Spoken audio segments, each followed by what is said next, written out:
اللهم صل على محمد وعلى آل محمد كما صليت على إبراهيم وعلى آل إبراهيم إنك حميد مجيد اللهم بارك على محمد وعلى آل محمد كما باركت على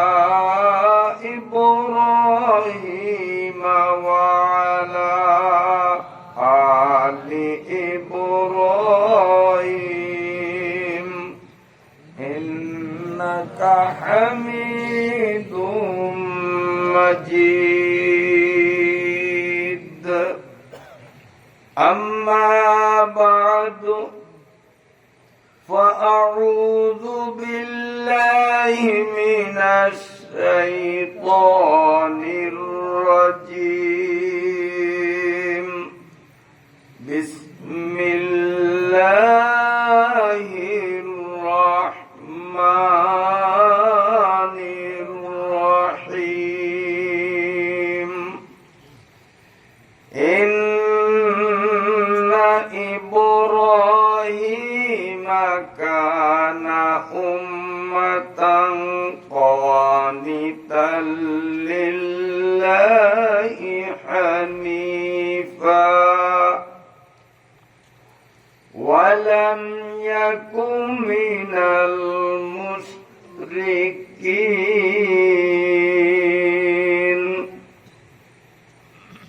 شاكرا لأنعمه اجتباه وهداه إلى صراط مستقيم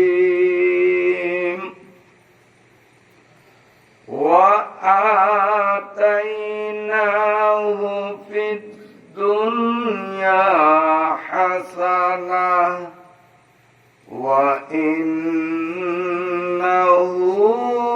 في الآخرة لمن الصالحين صدق الله مولانا العظيم وصدق نبينا الأمين ونحن على ذلك لمن الشاهدين أما بعد الحمد لله সবাই বলি আলহামদুলিল্লাহ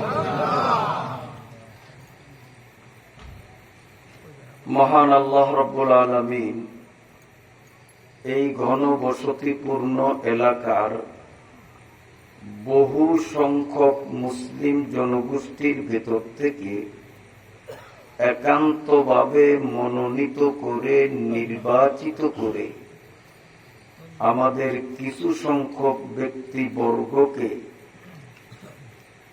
ধারাবাহিক তাফসীরুল কোরআন মাহফিলে অংশগ্রহণ করার সুযোগ করে দিলেন। সুস্থ সবল দেহমন নিয়ে সুশৃঙ্খল ভাবে কোরআনুল কারীমের 6 দিন ব্যাপী 56তম ঐতিহাসিক বার্ষিক তাফসীরুল কোরআন মাহফিলের আজ ৫ম দিনের সমাপনী পর্বে উপস্থিত হওয়ার সুযোগ করে দিলেন। এজন্য আমরা আরেকবার আল্লাহ পাকের শুকরিয়া আদায় করি, আলহামদুলিল্লাহ।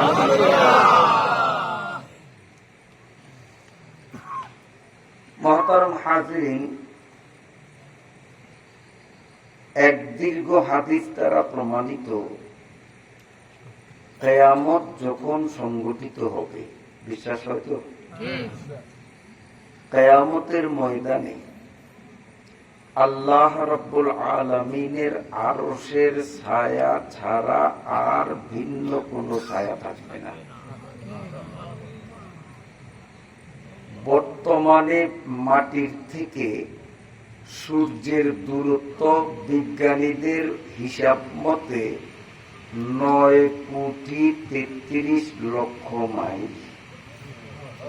এই দুনিয়া সূর্য কত উপরে? 9,33,00,000 মাইল, কিলোমিটার না মাইল। এবং আমার দিকে তাকান, এটা হলো সূর্য, এ হলো দুনিয়া। এই 9,33,00,000 মাইল উপরে এটাকে সেটিং করা হয়েছে। সূর্যের মুখটা হলো উপরের দিকে, সূর্যের পিঠটা হলো পৃথিবীর দিকে। বিজ্ঞানীদের তথ্য মতে সূর্যের মুখের মধ্যে তাপমাত্রা 2,000,000,000 আর ওর পিঠের মধ্যে তাপমাত্রা হলো 6,000 বলেন 6,000 না বুঝলেও অন্তত এটুক তো বোঝেন, 6,000 আর 2,000,000 19-এ মিশে তো নাকি? হ্যাঁ, অল্প অল্প ব্যবধান।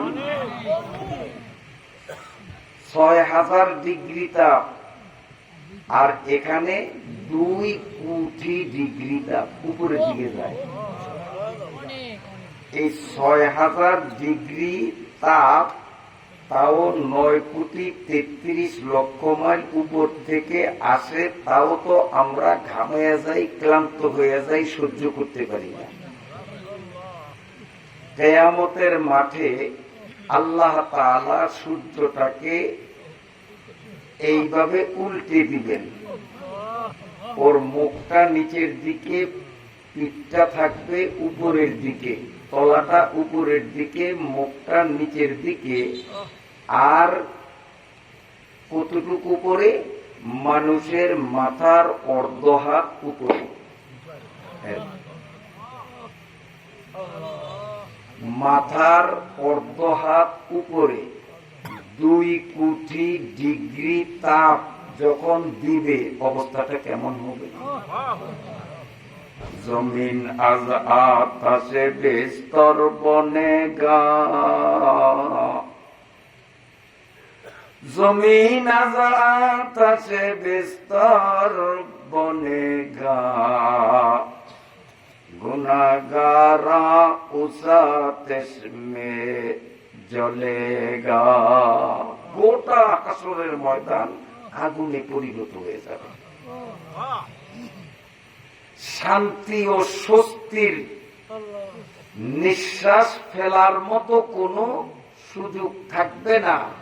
কেবলমাত্র মহান রব্বুল আলামিনের আরশটার নিচে থাকবে শীতল আরামদায়ক ছায়া, আর কোথাও ছায়া নেই। সব জায়গায় আগুন আর আগুন। এ আরশের নিচে 6 প্রকারের মানুষকে আল্লাহ তাআলা আপ্যায়ন করে, দাওয়াত দিয়ে, ধরে ধরে তালাশ করে করে 6 প্রজাতের মানুষকে ওই আরশে সুশীতল ছায়ায় বসিয়ে দিবেন। আপনাদের কি মন চায় ওই ছায়ায় বসার? সেখানে গরম থাকবে না, এসি না, গরম না শীত, আরামদায়ক শীতল ছায়া। কয় প্রকার লোক ওই ছায়ায় জায়গা পাবে? মাত্র 6 প্রকার। এই 6 প্রকারের ব্যাখ্যা আমি দেওয়ার সময় নেই, যেহেতু আপনাদের আলোচ্য বিষয় নির্ধারিত। আমি শুধু একটা বলবো, রাসূলুল্লাহ সাল্লাল্লাহু আলাইহি ওয়াসাল্লামের ভাষ্য মতে এই পৃথিবীতে 2 পক্ষ। একে ভালোবাসে একমাত্র আল্লাহর উদ্দেশ্যে, একে ভালোবাসে একমাত্র আল্লাহর উদ্দেশ্যে। এমন লোক দুনিয়া আছে না নাই? আল্লাহ পাক এই 2 জনকেও ওই আরশের ছায়ার নিচে বসাবেন। আমি এই হাদিসের আলোকে অত্যন্ত গর্বের সাথে, শতভাগ বিশ্বাসের সাথে বলতে পারি, এই মালিয়ারহাট মাটিভাঙ্গা এলাকার মানুষ আমাকে একমাত্র আল্লাহর জন্যই ভালোবাসে, নইলে আজ দীর্ঘ এত বছর বারংবার একই বক্তা একই স্টেজে আসা, এটা বাংলাদেশের মধ্যে এটা কিন্তু একটা বিরল। এটাই প্রমাণ করে যে এই মালিয়ারহাট মাটিভাঙ্গা মানুষ আমাকে কতটা মহাব্বত করেন। আর এই মহাব্বতের সম্পর্ক কোনো আত্মীয়তার কারণে নয়, আর্থিক সুবিধা ভোগের জন্য নয়, একমাত্র আল্লাহর জন্য। কি বলেন, ঠিক কিনা? আমিও আপনাদেরকে মহাব্বত করি একমাত্র আল্লাহর জন্য। নইলে এবছরও আপনাদের ভান্ডারিয়া থানার থেকে অনেকগুলো প্রোগ্রাম আমার কাছে চাইছে, আমি কোথায় প্রোগ্রাম দেই নাই। যেমন উদাহরণস্বরূপ বলি, আপনাদের কাছেরই বটতলা, ওরা খুব রিকোয়েস্ট করছে ভান্ডারিয়া বটতলা, রাখি নেই। কেন রাখি নেই? যে কোথায় ভোলা, কোথায় ভান্ডারিয়া, এত লং জার্নি, দূরত্ব, একটা প্রোগ্রামের জন্য আসা আদৌ সহজ না, কঠিন। এজন্য যত কমিটি আমাকে প্রোগ্রাম চাইছে সবাইকে বলছি, ভাই একটা কাজ করেন, অন্তত 5-6 দিনের প্রোগ্রাম এক সিরিয়ালে যদি মিল করতে পারেন তো ভোলা থেকে আসবো, আজকে এখানে, তারপর দিন ওখানে, তারপর দিন ওখানে, তারপর দিন ওখানে, 5-6টা প্রোগ্রাম সেরে ভোলায় যাব। একটা প্রোগ্রামের জন্য এত দূরে আসা আমার জন্য সম্ভব নয়, নাকচ করে দিছি, রাখিনি। এই ভান্ডারিয়া থানাতেই অন্তত গোটা 10 প্রোগ্রাম এবছর আমি রাখি নেই। সবাইকে একই কথা বলছি, কিন্তু মালিয়ারহাট এই স্টেজের সাথে যেদিন আমার পরিচয়, সেদিন থেকে নিয়ে এই তারিখের আগে বা পরে এর সাথে মিল করে অন্য কোনো প্রোগ্রাম আছে কি নাই সেই চিন্তা বিগত দিনে করি নাই। যতদিন বেঁচে থাকি তাও আমি করব না। এই যেমন আজকে শুধু একটা প্রোগ্রামে আসছি, ভোলা থেকে আসছি, আল্লাহ নিলে এই রাত্রি আবার ভোলার উদ্দেশ্যে রওনা দেব। তো আমিও আপনাদেরকে মহাব্বত করি একমাত্র আল্লাহর ওয়াস্তে, আপনারাও আমাকে মহাব্বত করেন আল্লাহর ওয়াস্তে। নবীজির সহিহ হাদিসের আলোকে 100 আমরা আশা করতে পারি সেদিন আর কেউ আল্লাহর আরশের নিচে জায়গা না পাইলেও অন্তত আমার মতো গুনাহগার, আপনাদের মতো নেককারদের পাশে আল্লাহর আরশের নিচে জায়গা পাবো ইনশাআল্লাহ। আল্লাহ আজকে যেমন তাফসীরুল কোরআন মাহফিলে সামিয়ানা তোলে আমার মতো নগণ্যকে আপনাদের মতো হীরামণিদের পাশে বসার সুযোগ করে দিলেন, এই বসাকে কেন্দ্র করে ময়দানে মাহশরে আপনাদের পাশে আমাকেও একত্রে যেন আল্লাহর আরশের নিচে বসার জন্য এখনই কবুল করে নেন। সবাই বলি আমিন। সম্মানিত সুধীমণ্ডলী, আপনাদের এই তাফসীরুল কোরআন এবার 56তম বৎসর। সূরা ফাতিহা থেকে শুরু করে এই 56 বৎসরে 14 পারার শেষ প্রান্তে এসে আপনারা পৌঁছেছেন, বলেন আলহামদুলিল্লাহ। প্রায় অর্ধেক। 14 হইলে কোরআন শরীফ কয় পারা? 30 পারা। তো 14 পারা আলহামদুলিল্লাহ অলরেডি আজকে শেষ হবে ইনশাআল্লাহ। আর থাকবে কয় পারা? 16 পারা। আমি আল্লাহর কাছে দোয়া করি ওই 16 পারা শেষ না হওয়া পর্যন্ত আল্লাহ যেন আমার কাছে, আপনাদের কাছে আজরাইলে না পাঠায়। আলহামদুলিল্লাহ না আমিন। যাতে আমরা ওই 16 পারার তাফসীর শুনতে পারি, এরপরে আল্লাহ আজরাইলে পাঠাক, অসুবিধা নাই। আল্লাহর কাছে দোয়া করি মিনাল জিন্নাতি ওয়ান নাস পর্যন্ত এই স্টেজে তাফসীর না হওয়া পর্যন্ত আল্লাহ যেন আমাদের কাছে আজরাইলকে না পাঠান। চিল্লিয়া বলেন আমিন। আল্লাহর কালাম শুনতে কেমন লাগে আপনাদের কাছে? এই যে 14 পারার তাফসীর ধারাবাহিক শুনছেন, কেমন লাগছে? ভালো লাগছে না? আল্লাহ পাকের কোরআন, কোরআনের অর্থ, কোরআনের ব্যাখ্যা ঈমানদারের আত্মার খোরাক। এর দ্বারা ঈমানদারের ঈমান মজবুত হয়, ঈমান বাড়ে।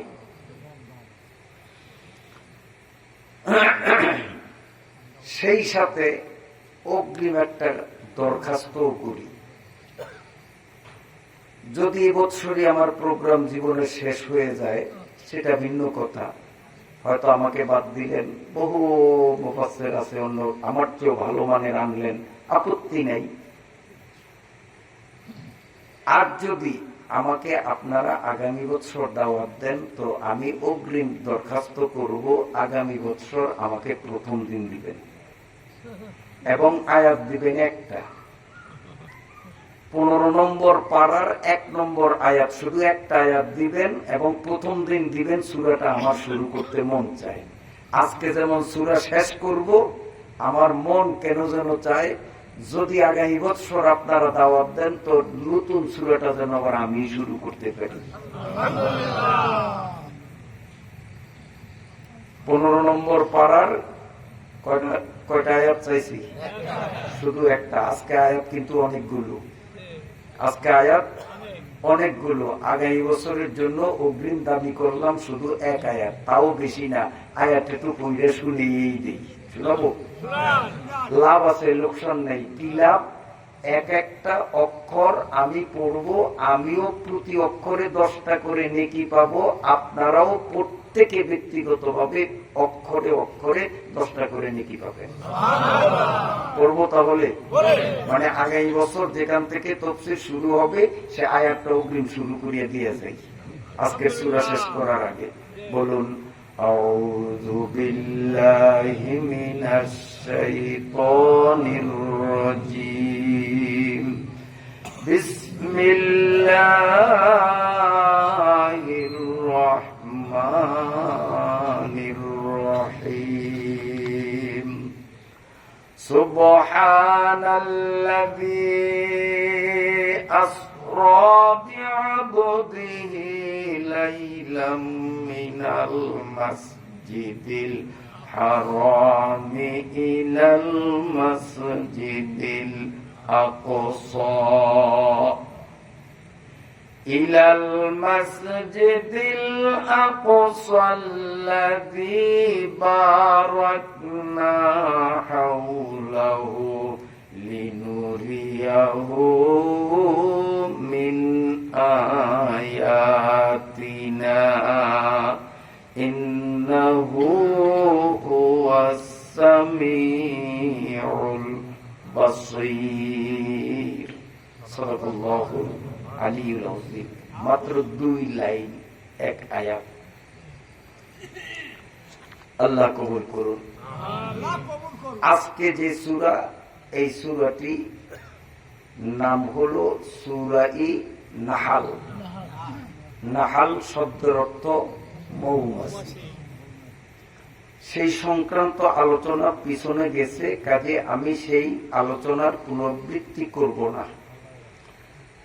ইন্তেজামিয়া কমিটির পক্ষ থেকে 120 নম্বর আয়াত থেকে সূরার শেষ অর্থাৎ 128 পর্যন্ত, কয়টা আয়াত? 8টা আয়াত দিয়েছেন। আল্লাহ যদি তৌফিক দান করেন, এই 8টি আয়াতের মর্মে আপনাদের সামনে কিছু গুরুত্বপূর্ণ আলোচনা রাখার চেষ্টা করব ইনশাআল্লাহ।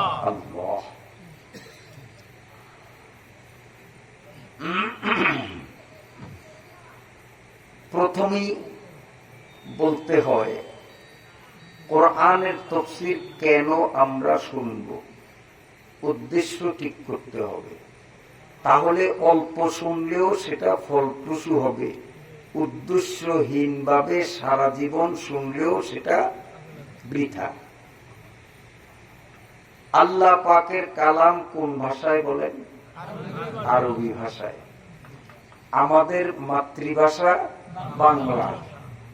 আমরা অনেকে আরবি পড়তেই জানি না, হয়তোবা কেউ দেখে দেখে আরবি পড়তে পারি, অর্থ জানি না। আবার ছোটখাটো হুজুর যারা, তারা পড়তেও পারেন, শাব্দিক অর্থও জানেন, ব্যাখ্যা জানেন না। কি বলেন, ঠিক কিনা? এজন্য বাৎসরিক আনুষ্ঠানিকভাবে এভাবে একটা মাহফিল বাস্তবায়নের মাধ্যমে, কোরআনের বিজ্ঞ আলেমদের মাধ্যমে আমরা আল্লাহ পাকের কোরআনের ব্যাখ্যা শুনব। উদ্দেশ্য হলো কোরআন ভিত্তিক জীবন গড়া। উদ্দেশ্য কি? কোরআন ভিত্তিক জীবন গড়া। তাহলে অল্প শুনলেও লাভ হবে। সাহাবা ইকরাম যা শুনতেন তাই মানতেন। কোরআনের কোন একটা আয়াত শোনার পরে ওইটার উপর আমল না হওয়া পর্যন্ত নতুন আয়াত তারা শুনতেন না। সাহাবা ইকরামদের সাথে জান্নাতে যাওয়ার ইচ্ছে থাকলে আমাদেরও নিয়ত করতে হবে, আমরাও আল্লাহর কালাম শুনবো মানার নিয়তে। একমত আছে কিনা? সবাই একমত আছে কিনা? মানার নাম মুসলমানি, জানার নাম মুসলমানি নয়। আসুন, আমার আল্লাহ বলেন, ইন্না ইব্রাহিমা কানা উম্মাতান কানিতান লিল্লাহি হানিফা। শাব্দিক অর্থ, নিশ্চয়ই ইব্রাহিম তিনি একটা জাতি, আল্লাহর অনুগত্যশীল এবং বক্রপথ পরিহার করে সঠিক পথে প্রতিষ্ঠিত। ওয়ালাম ইয়াকু মিনাল মুশরিকিন, তিনি মুশরিকদের অন্তর্ভুক্ত ছিলেন না। এ হলো আয়াতের আরবি শব্দের বাংলা অর্থ। পৃথিবীতে আল্লাহ রাব্বুল আলামিন যতজন নবী রাসূল পাঠালেন,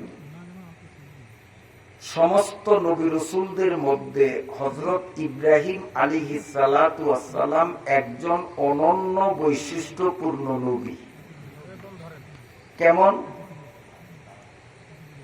ইব্রাহিম আলাইহিস সালাতু ওয়াস সালামকে সর্বকালের, সর্বযুগের, সর্বদলের, সর্বধর্মের সব মানুষই ইব্রাহিম আলাইহিস সালামকে শ্রদ্ধা করে। ইহুদিরাও ইব্রাহিম আলাইহিস সালামকে শ্রদ্ধা করে, বড় মনে করে। খ্রিস্টানরাও ইব্রাহিম আলাইহিস সালামকে শ্রদ্ধা করে। মুসলমানরাও তাকে শ্রদ্ধা করে। হিন্দুদের বেলায় তো প্রশ্ন নেয়, ওরা বড় কিছু দেখলেই তো সেটাকে শ্রদ্ধা করে। গাছ একটা বড়, ওইটারই পূজা করবে। পাথর একটা বড়, ওইটারই পূজা করবে।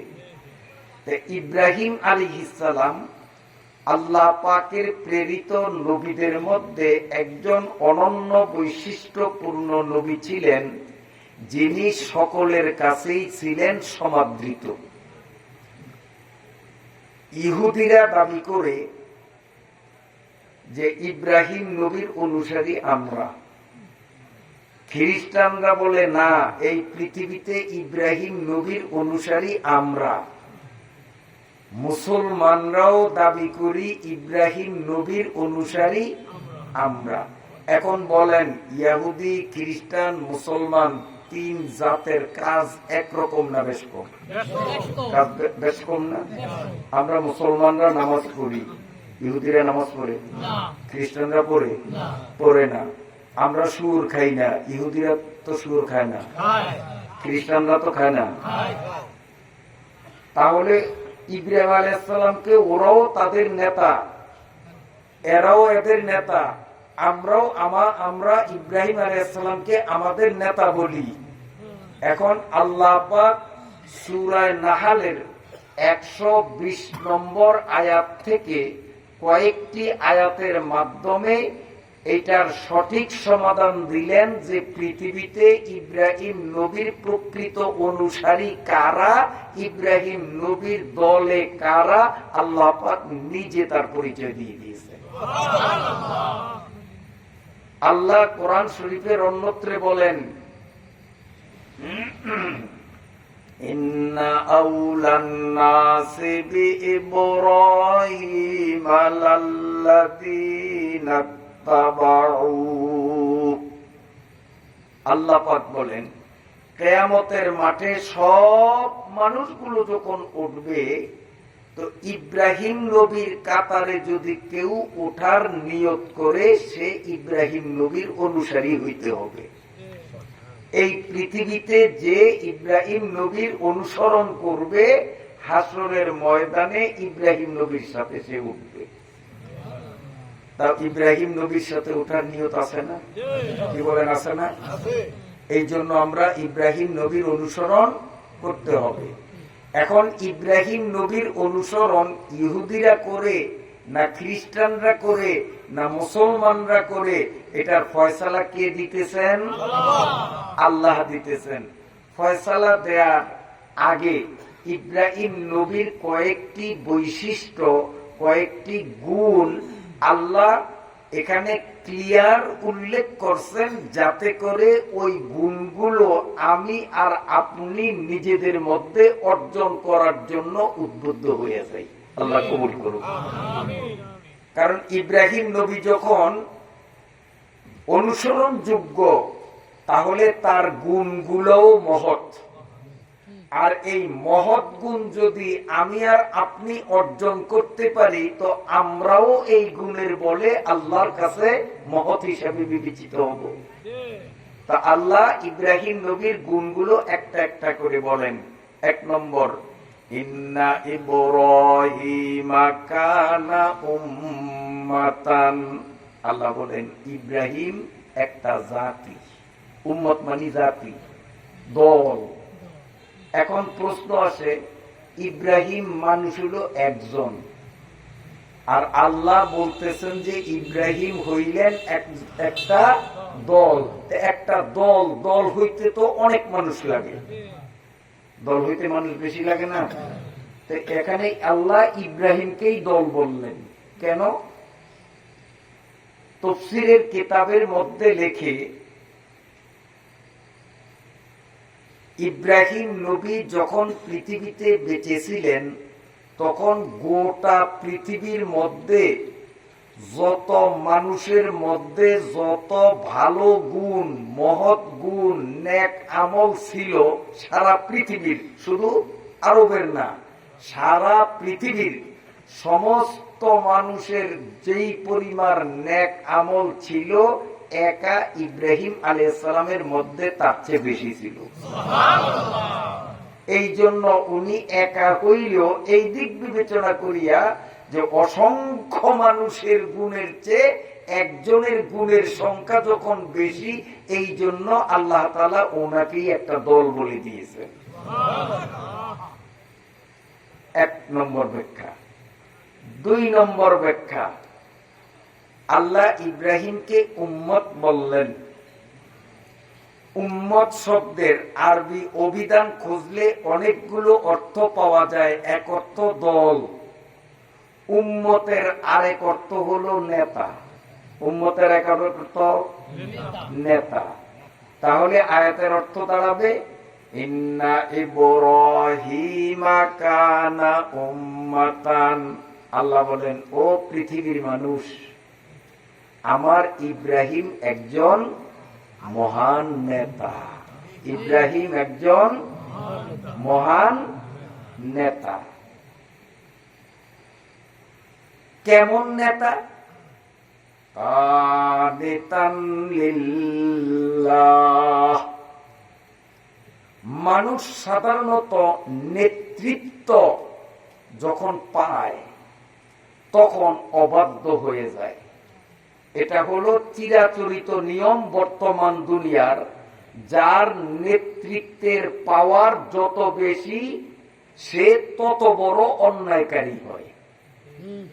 ঠিক ঠিক না ভাই? ঠিক। যার নেতৃত্ব এবং ক্ষমতার বল যত বড় হয় সে ততবারও অপরাধী হয়।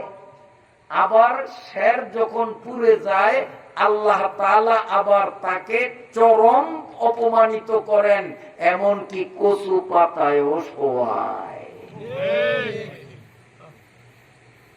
যেই নেতা এসি রুম ছাড়া ঘুমায় না, 10 হাত মোটা জাজিম ছাড়া যার শোয়া হয় না,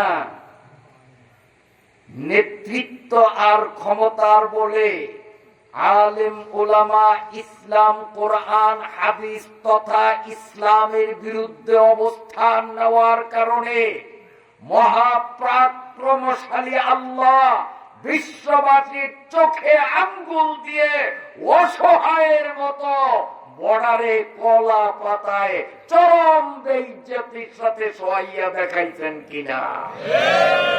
উস্তে সুলতান নিবসাল্লাম মরুরা, উস্তে সুলতান নিমুসাল্লাম মরুরা, নিস্তে কসরা জোরায়ে চুয়াচেরা। তাই আমার আল্লাহ বলেন, দুনিয়ার অন্যান্য নেতারা নেতৃত্ব পাইলে, রাষ্ট্রীয় ক্ষমতা পাইলে, বড় চেয়ারের মালিক হইলেই তারা জালিম হয়ে যায়, অবাধ্য হয়ে যায়, আল্লাহর আইনের বিরুদ্ধে তারা উঁচু গলায় কথা বলে। কিন্তু আমার ইব্রাহিম ব্যতিক্রমধর্মী। আমার ইব্রাহিম হলো কানিতান লিল্লাহ, 24 ঘন্টার প্রতিটি সেকেন্ড ইব্রাহিম আমি আল্লাহর বাধ্য ছিল। ইব্রাহিম এত বড় নেতা, তারপরেও তার মধ্যে অহংকার ছিল না, গৌরব ছিল না, খোদাদ্রোহিতা ছিল না। আল্লাহর সামনে সব সময় তিনি নিজেকে অবনত মস্তক করে রাখতেন। কানিতান লিল্লাহ, আল্লাহর হুকুম কখনো তিনি অমান্য করতেন না। আমরা গ্রামের একটা মেম্বারের পদের মতো নেতৃত্ব যদি পাই, নামাজ পড়ি না, সালিশি কইরা কুল পাই না, নামাজ পড়বো কতক্ষণে? আছে না নাই? অমুক জায়গায় সালিশি, অমুক জায়গায় সালিশি, অমুক জায়গায় সালিশি। এই শুধু একটা গ্রামের মেম্বার, এই নেতৃত্ব একটু আল্লাহর অবাধ্য হয়ে যায়। আর আমার আল্লাহ বলেন, ইন্না ইব্রাহিমা কানা উম্মাতান কানিতান লিল্লাহ। আমার ইব্রাহিম এত বড় নেতা, যারে ইহুদিরাও নেতা বলিয়া মানে, যারা খ্রিস্টানরাও নেতা বলিয়া মানে, অন্যান্য ধর্মাবলম্বীরাও ইব্রাহিম নবীকে নেতা বলিয়া শ্রদ্ধা করে মানে। আল্লাহ বলেন, এত বড় চেয়ারের মালিক হওয়ার পরেও কানিতান লিল্লাহ, ইব্রাহিম সদা সর্বদা আমি আল্লাহর বাধ্য গোলাম ছিল। ইব্রাহিম নবীর 3 নম্বর গুণ আল্লাহ বলেন হানিফা। আল্লাহ রাব্বুল আলামিন বলেন, বক্রপথ পরিহার করে সহজ পথে প্রতিষ্ঠিত ছিলেন। এই কথার মাধ্যমে আল্লাহ রাব্বুল আলামিন দুনিয়াবাসীকে জানাইতেছেন, ইব্রাহিম ইহুদিদের নেতা নন, ইব্রাহিম খ্রিস্টানদের নেতা নন, ইব্রাহিম বৌদ্ধ হিন্দুদের নেতা নন। কার নেতা সামনে আসবে? আল্লাহ বলেন হানিফা, তিনি ছিলেন সরল পথে। আর ইহুদি খ্রিস্টান সহ ওই সমস্ত জাতিরা কিন্তু সরল পথে নেই। এরা সরল পথ থেকে লাইনচ্যুত হয়ে বক্র পথ অবলম্বন করে ইব্রাহিমকে নিজেদের নেতা বলে দাবি করা, এটা একটা অবাস্তব। আমার ইব্রাহিম কখনো বক্র পথ অবলম্বন করেননি, দুনিয়ার মানুষকে বাঁকা পথের সন্ধান তিনি দেননি। আল্লাহ বিষয়টাকে এবার আরো ক্লিয়ার করে সহজ ভাষায় বলেন, ওয়ালাম ইয়াকু মিনাল মুশরিকিন। আল্লাহ বলেন, ও দুনিয়ার মানুষ, আমার ইব্রাহিম জীবনেও কোনদিন শিরক করেন না। ইব্রাহিম জীবনেও শিরিক করেন নাই, অথচ ইহুদিরা শিরিক করে। ইহুদিরা উজাইরকে আল্লাহর পুত্র মনে করে, উজাইরের ইবাদত করে। খ্রিস্টানরা ঈসা আলাইহিস সালামকে আল্লাহর পুত্র, মরিয়মকে আল্লাহর স্ত্রী বিশ্বাস করে, মরিয়ম এবং ঈসার ইবাদত করে তারাও শিরকে লিপ্ত হলো। আল্লাহ বলেন, ওমা কানা মিনাল মুশরিকিন, আমার ইব্রাহিম নিজে মুশরিক ছিলেন না, দুনিয়ার মানুষকে শিরিক তিনি শিক্ষা দেননি, বরং ইব্রাহিম তার গোটা জীবন তৌহিদবাদের উপর অটল ছিলেন, দুনিয়ার মানুষকে তৌহিদি মতবাদ শিক্ষা দিয়েছিলেন। কিন্তু ইব্রাহিম আলাইহিস সালাতু ওয়াস সালামের ইন্তেকালের পরে মানুষ তাওহীদবাদ তথা আল্লাহর একত্ববাদকে ভুলে গিয়ে, আল্লাহর একত্ববাদকে ভুলে গিয়ে বিভিন্ন রকমের শিরকি কর্মকাণ্ডের মধ্যে জড়িত হয়ে গেছে, মানুষ মুশরিক হয়ে গেছে। এক সময় কাবা ঘরের মধ্যে ৩৬০টা মূর্তি পর্যন্ত স্থাপন করার মতো বেয়াদবি করেছিল, করে নাই? মূর্তি পূজা শুরু হয়ে গেছে, শেষ পর্যন্ত আল্লাহর ঘরে পর্যন্ত মূর্তি ঢুকাইছে। আর আমার আল্লাহও বসে রননি। রাসূলুল্লাহ সাল্লাল্লাহু আলাইহি ওয়াসাল্লাম ৪০ বছর বয়সে পদার্পণ করলে, তিনি যখন নবুয়ত প্রাপ্ত হন, আল্লাহ তাআলা অলৌকিক ভাবে ওই মূর্তির মাধ্যমেও দাওয়াতি কাজ করাইছেন। আমির এক ব্যক্তি মূর্তি পূজা করে, গভীর রাত্রে সে তার মূর্তির সামনে বসে বসে মূর্তির সেবা করতেছে, তাকে সিজদা করে সম্মান জানায়। মূর্তি পাথর দিয়ে বানানো মূর্তি, মূর্তি বুঝেন তো আপনারা, প্রতিমা পূজা করতেছে। গভীর রাত, হঠাৎ সে অবাক হয়ে গেল, চমকে উঠলো, লাফিয়ে উঠলো। কেন? মূর্তি মানুষের মতো স্পষ্ট ভাষায় বক্তৃতা দেওয়া শুরু করছে।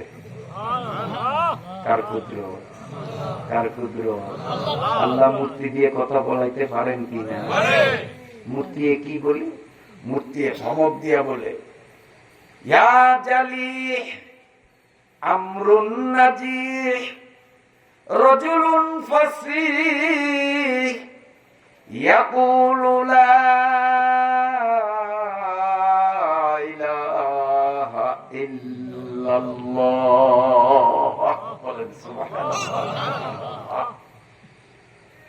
আমের লাফাইয়া তার বউর রুমে ঢুকলো, স্ত্রীর রুমে। স্ত্রী বলে, কিছু শুনছ? কথা তো একটা শুনলাম। এত রাত্রে বাড়িতে কে আসলো? এই ঘটনা। চলেন আমি একটু দেখব। এবার স্বামী স্ত্রী দুইজন যখন তাদের দীর্ঘদিনের পূজনীয় সেই মূর্তির সামনে দাঁড়াইল, স্বামী স্ত্রী দুইটার দিকে লক্ষ্য করে মূর্তি মানুষের মতো কথা বলে, ইয়া জালিহ আমরুন নাজিহ রাজুলুন ফাসিহ ইয়াকুলু লা ইলাহা ইল্লাল্লাহ। বলেন না, কলে লা ইলাহা ইল্লাল্লাহু মুহাম্মাদুর রাসূলুল্লাহ। এই আয়াতের তাফসীর করতে গিয়ে তাফসীরে আব্দুরুল মনসুরের মধ্যে একটা রিওয়ায়াত আনছে, হাদিস আনছে। সে হাদিসটা বাংলা অর্থ হলো এই: দুনিয়ার কোন মানুষ, নারী বা পুরুষ, একবার যদি কলেমা পড়ে বলেন লা ইলাহা ইল্লাল্লাহ মুহাম্মাদুর রাসূলুল্লাহ, এই কলেমা এই যে আমরা পড়লাম, যখন কেউ পড়ে কি হয়, আল্লাহ পাকের নবী বলেন আল্লাহ তাআলা একটা খুঁটি বানিয়েছেন। খুঁটি, এই খুঁটির মাথা হলো আল্লাহর আরশের নিচে, আর এই খুঁটিটার গোড়া হলো 7 তবক মাটির নিচে একটা বিশাল আকৃতির মাছ, ওই মাছের পিঠের উপরে। যখন কোন মানুষ লা ইলাহা ইল্লাল্লাহ মুহাম্মাদুর রাসূলুল্লাহ রাসূলুল্লাহ বলার সাথে সাথে মাছ এইভাবে থরথর করে কাঁপে। মাছ কাঁপার কারণে খুঁটিটাও এইভাবে নড়ে চড়ে। আল্লাহ পাকের আরশটাও থরথর থরথর করে প্রকম্পিত হয়ে যায়। আল্লাহ বলেন তোরা এইভাবে কাঁপাকাঁপি করছো কেন?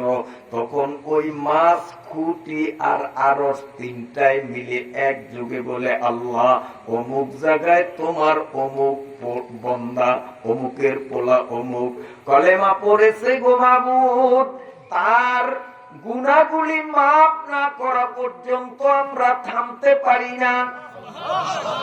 আল্লাহ রাব্বুল আলামিন সঙ্গে সঙ্গে বলে আসিদু কাদ গাফারতু লাহু সাগাইরাহু ওয়া কাবাইরাহু।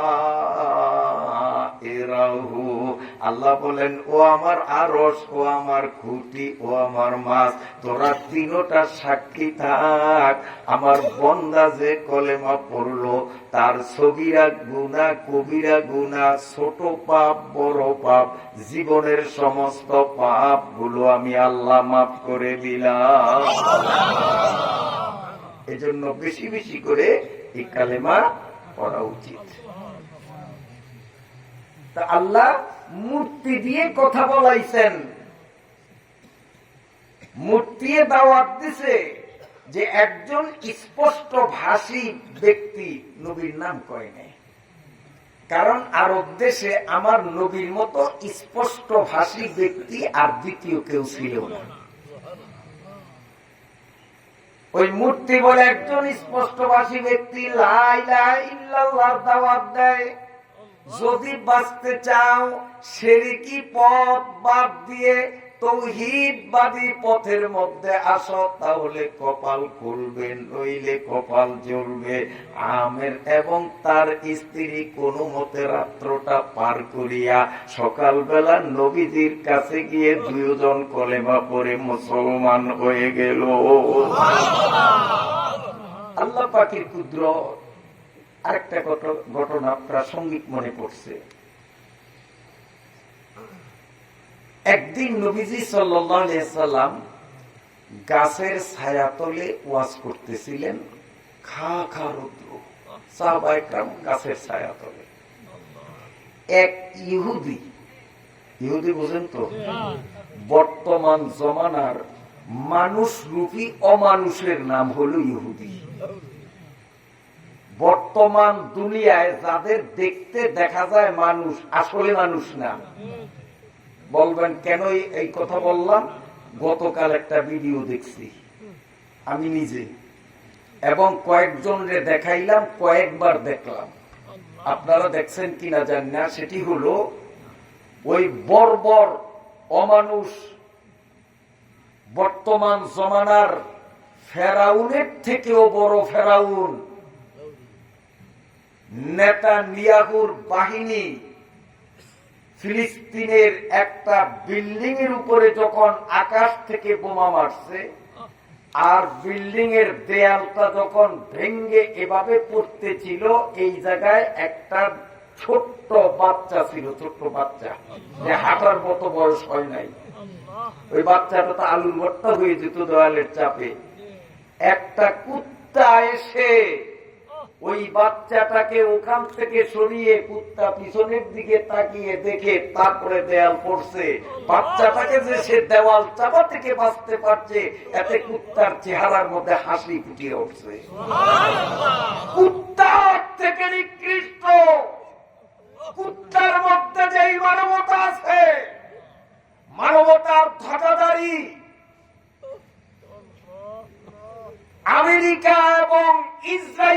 মতো সভ্য এই আকাশের নিচে পৃথিবীর বুকে দ্বিতীয় আর কেউ নাই। এই জারজ নেতানিয়াহু বিশ্ব সন্ত্রাসী, কুলাঙ্গার, অসভ্য, অমানুষ ডোনাল্ড ট্রাম্প আজকে যা করতেছে, বিশ্ব বিবেক কিভাবে চুপ থাকে আমি জানি না। আমি সেদিন এক প্রতিবাদ সভায় ঘোষণা করেছিলাম যে সোশ্যাল মিডিয়ার মাধ্যমে আমার বক্তব্য অবশ্যই আরব অঞ্চলের শাসকদের কানেও পৌঁছাবে। আমি আরব অঞ্চলের শাসকদের উদ্দেশ্য করে বলেছিলাম, সৌদি আরব সহ আরব রাষ্ট্রগুলো যারা শাসন করো, তোমাদের কাছে আমার প্রশ্ন, তোমরা মুসলমান না মুনাফিক? যদি তোমরা মুসলমান হয়ে থাকো, তোমাদের নাকের ডগায় গাজায় যা চলছে আর তোমরা তা দেখে চুপ করে বসে থাকো, এতেই প্রমাণ করে যে তোমরা একটাও মুসলমান না। এখন থেকে তোমাদেরকে মুসলমান পরিচয় দেওয়ার আর অধিকার তোমরা রাখোনি।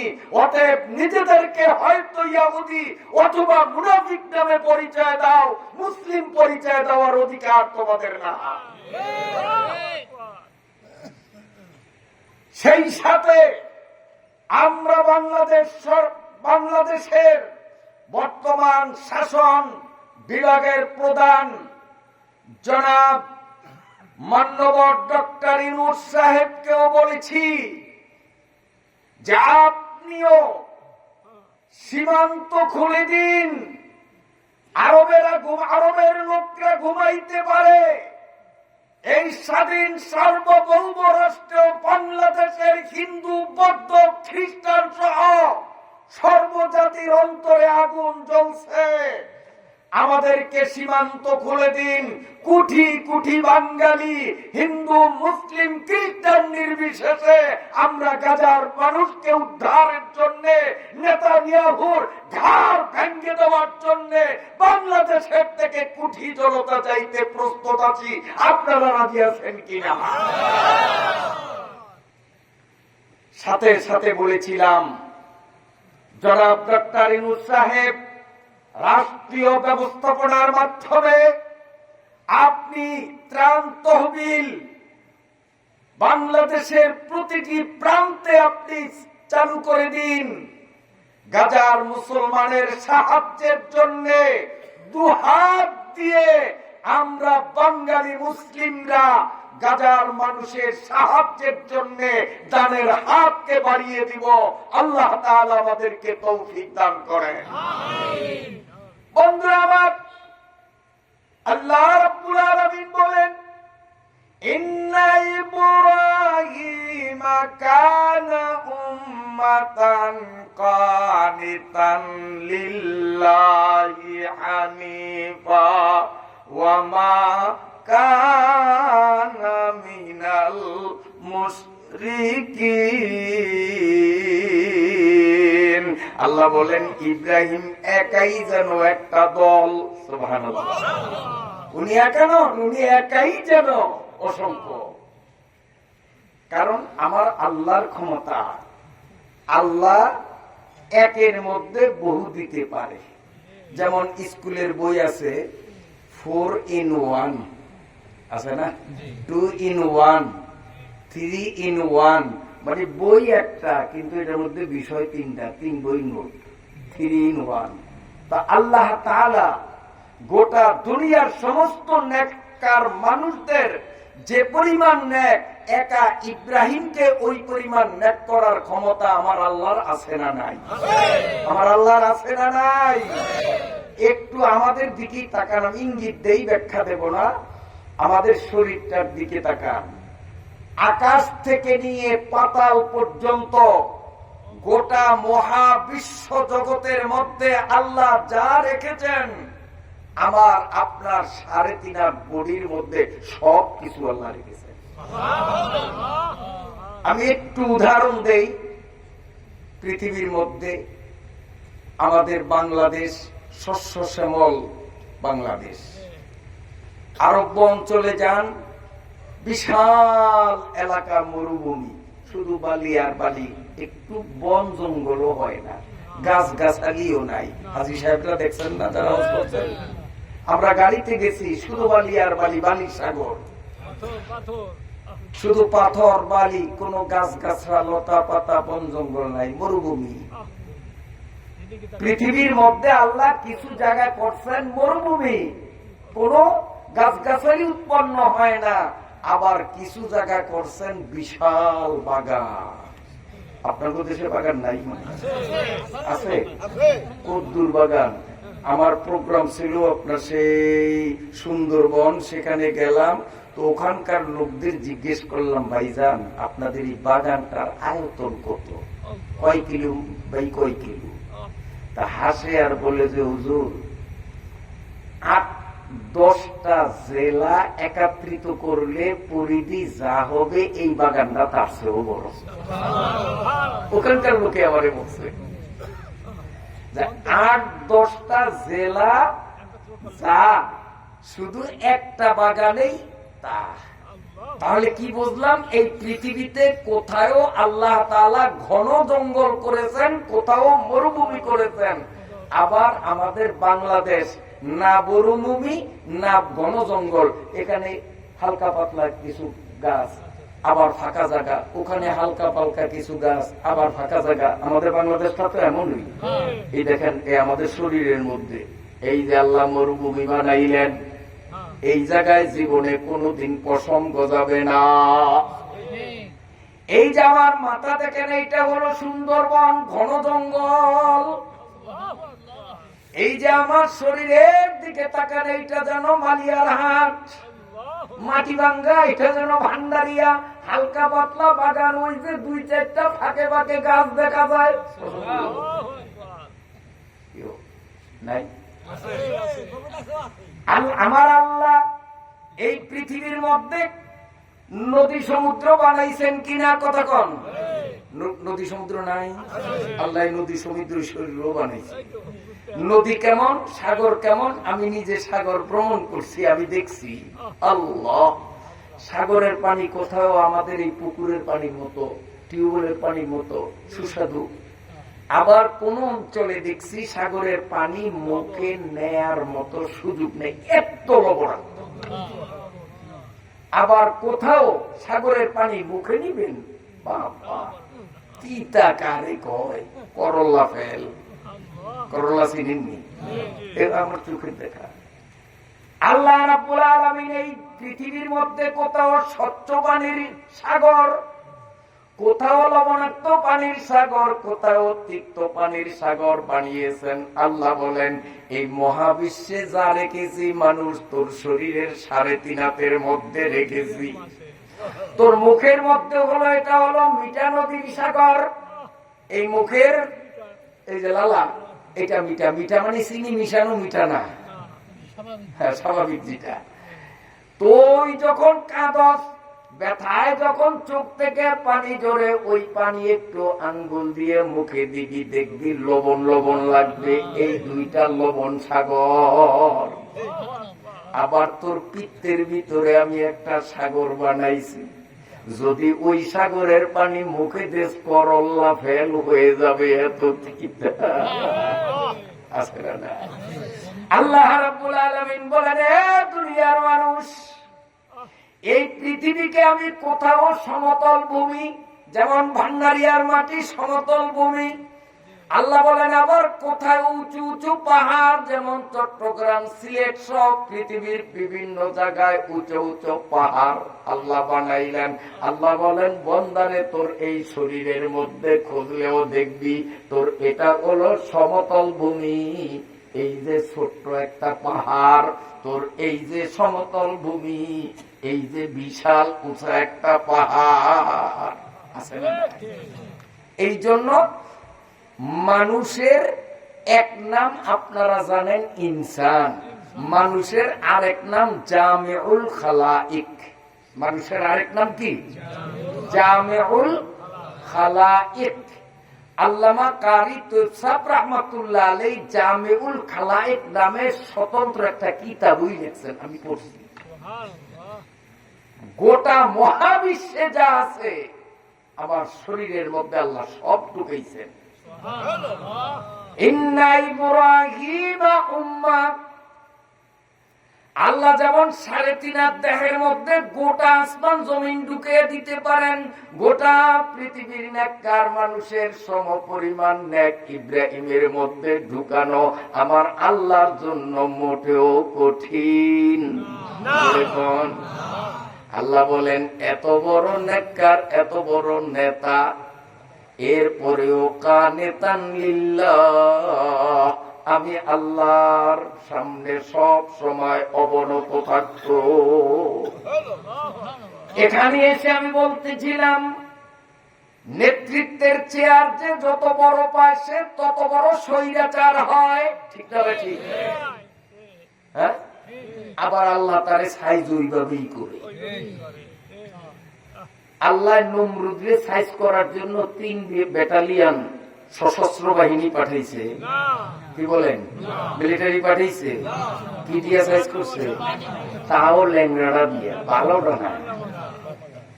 কারণ নমরুদ দিয়া যেমন বড়, ওর পতনও ঘটাইছে তুচ্ছ জিনিস দিয়া, ঠিক না? ফেরাউন যত বড়, ওরও তুচ্ছ জিনিস দিয়া আল্লাহ ধ্বংস করছেন। আমাদের 90 স্বৈরাচারকেও যদি কোনো বড় দল ঠকাইতো তো বুঝতাম যে যেমন এর তেমনে ঠকাইছে, কিন্তু ঠকাইলো কারা? ছোট বড় ভাই। এইটাই তো চরম অপমান। আর বিএনপির হাতে যদি ঠকতো, জামাতের হাতে যদি ঠকতো, তবু ইজ্জত থাকতো। বন্ধুরা আমার, আল্লাহ রাব্বুল আলামিনের কুদরত, তিনি ওই দেবতার মুখ থেকে যেমন কথা বের করেছেন। আমি এখানে বলেছিলাম একটা প্রাসঙ্গিক ঘটনা মনে পড়ছে। আল্লাহর নবী দিন দুপুরে খা রোদের মধ্যে বয়ান করেন, সাহাবীরা গাছতলে বসে শুনতেছিলেন, মনে আছেনি? এই বয়ানের পার্শ্ব দিয়ে এক ইহুদি যাচ্ছিল উটের পিঠে চড়ে। এখান থেকেই একটু সাইডে গিয়েছিলাম। এই ইহুদির বাচ্চা চলতি পথে একটা গুই সাপটাকে মেরে বদ্ধ ব্যাগের মধ্যে এটাকে প্যাকেট করে এবার এই প্যাকেট নিয়ে নবীজির ওয়াজের পার্শ্ব দিয়ে যাচ্ছে। নবীজির ওয়াজের বাণীগুলো তার কানে পড়লো, খুব ভালো লাগলো। এই জন্য উঠ থেকে নেমে মজলিসের এক কর্নারে বসে আগাগোড়া সম্পূর্ণ ওয়াজটা শুনলো। কে শুনলো? ইহুদি ওয়াজ শুনছে নবীজির কথা। আর নবীজির কথা হলো হাদিস। হাদিস বড় না কোরআন বড়? আমি এখন বলবো কোরআন, মালিয়ার হাটে কোন মুসলমান বসে থাকবে এটা আমি মেনে নিতে পারি না। কারণ নবীজির ওয়াজের সেখানে ইহুদি বসে থাকতে পারে নাই, সে মাহফিলে আসছে। আর মালিয়ার হাটে কোরআন বলা হবে আর মুসলমান এখনো দোকান খোলা রাখবে, এটা কোনো মতে আমরা মেনে নিতে পারি না। অতএব পুরা বাজারের সম্পূর্ণ দোকান মেহেরবানি করে নিজ দায়িত্বে বন্ধ করে নিজে আসুন, অন্যদেরকে আসার সুযোগ করে দিন। আল্লাহ তাআলা আপনাদের প্রতিষ্ঠানে বরকত দান করুক। সবাই বলেন আমিন। রাগ করছেন নি আপনারা? কে বসছে নবীর ওয়াজে? মনে রাখবেন, ইহুদি। আর ইহুদির পরিচয়টা দিলাম। ইহুদি কারে কয়? ইহুদি কয় যাদেরকে দেখতে দেখা যায় মানুষ আসলে কুত্তার চেয়েও নিকৃষ্ট। কুত্তার মধ্যে যেই মানবতা আছে ওই টুকুন মানবতাও ওদের মধ্যে নাই, এরে বলে ইহুদি। ওই ইহুদির বাচ্চার কাছে ওয়াজটা ভালো লাগলো, এই জন্য খুব মনোযোগ দিয়ে ওয়াজ শুনছে। ওয়াজ নবীজি যখন শেষ করলেন তো পাশে একজন জিজ্ঞাসা, ভাইজান এই বক্তা পাইলেন কই? ওনার এক একটা কথা হীরা মুক্তার চেয়েও দামি, এরকম বক্তা কই পেইলেন? আমি যতক্ষণ শুনলাম প্রাণটা ভরে গেছে। এমন বয়ান, এমন আলোচনা, এমন গঠনমূলক কথা, এমন শিক্ষাপ্রদ তথ্যবহুল কথা আমার জীবনে আমি কাউকে বলতে শুনি। প্রশংসা করতেছে যে বক্তার ঠিকানা কি, কোথায়, ওনার নাম কি,